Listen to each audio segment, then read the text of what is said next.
Okay, maayong adlaw sa tanan no, sa tanang security professional nga tanaw aning atong video. So for today's video, naatay pang ipatubag kang ma'am ang usa ka pangutana gikan sa tong isa ka follower no. So iya pangutana is kuan, good day po ma'am, ask lang po if pwede ba direct na sa issue ang renewal o need pa na mag-agi og training school. So mao yung pangutana niya ma'am si Gillian Ryan Jones. So unsa man ang imuhang mahatag nga comment or explanation ani sa yaha ma'am imong matubag ma'am?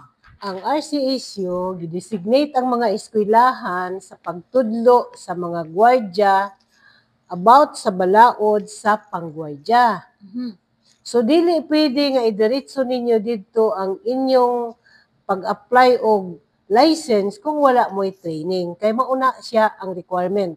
Otherwise, wala na gamit ang eskwelahan. Ang eskwelahan magtudlo unsay pamaagi, unsay balaod, unsay pwede, ug unsay bawal. Okay, ma'am. Thank you very much, ma'am, sa imong pinakagwapo nga tubag. So, Mr. Jones, muagi gyud ka og training school before ka moadto sa RCSU. So, katulang og daghang salamat sa pagtan-aw.